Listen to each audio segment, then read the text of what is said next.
John Weldon isn't one of the better-known names in animation, but those who saw his rather dark animated shorts tend to remember them. A Canadian, Weldon is best known in the United States for his shorts that aired on Cartoon Network's compilation show, O Canada. His best-known short is The Disturbing To Be, a cartoon dealing with the ethics of cloning and individual existence.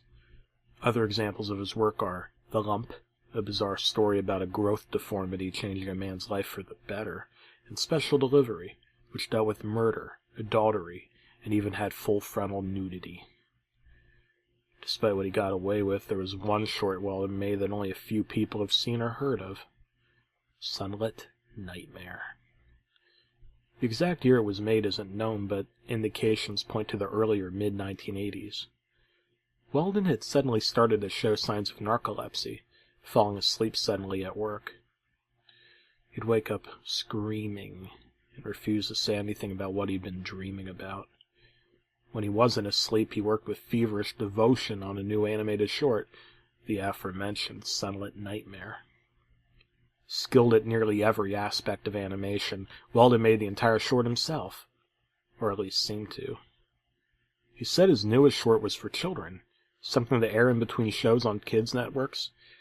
He showed it to some executives at his company who were terrified and couldn't believe Weldon wanted to show it to children. Weldon didn't seem to care and went to work on another project as his narcolepsy had disappeared. It isn't clear what happened to the original copy of the short, but O Canada somehow got a copy and aired it once, one night in the summer of 1999. Recently, someone who apparently recorded the sole airing uploaded it online, and the short was finally seen. The short began with a pure black screen. There was no title. What sounded like a small boy was singing, "The shadows at night don't scare me. The sounds in the dark I can let be. I close my eyes and let the darkness come, but the fear isn't there until I feel the sun. I can't tell which one is real. I can't tell apart the feel of the nightmares in my head. I don't understand how I'm not dead." After the song, the show transitioned to a small boy in a living room. The animation was very simple. The boy and the furniture were drawn in a squiggly style by a black pen. The background and non-outline parts of the objects were paper white.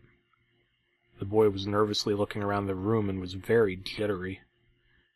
While he looked, there was a voiceover. "I used to be afraid of the dark. I would stay up all night, afraid of the monsters that were hiding in the shadows. One day I was tired from not sleeping the night before. I lay down on the couch and thought I could sleep when it was sunny out. I had the scariest dream ever. I couldn't even remember it all. All I could remember was that a beam of sun was shining on me when I woke up. Ever since then, I haven't been afraid of the dark." The boy kept looking, and the view changed to behind the couch. A glob of black clay was behind it. Real clay. It started to grow and turn into some kind of insect or spider. When it was taller than the couch, it jumped out from behind and started chasing the boy. They ran through several rooms of the house. The drawing quality of the rooms improved with each new one until they were in a bedroom against a live-action, completely frozen backdrop. The monster cornered the boy, grew a gigantic mouth, and swallowed him. The next part is hard to describe. It was all claymation, clay insects, people, transforming shapes that were dancing, warping, and morphing. It was very fast-paced, but the music was very slow, played entirely on high-pitched bells. The boy eventually fell out of one of the shapes. He was curled up in fear, sobbing. The view shifted back to the room from the beginning of the short. The boy was lying on the floor, a yellow beam of sunlight shining on him. The singing started again. "Every Every day it's the exact same thing. The monsters roar and bite and sting. No one is home. No one can help me. I wish I could leave, but outside I see the burning dry glare. The brightness in the air. I used to fear the dark, but now I'm the only one who had to deal with an endless, hopeless fear of the sun.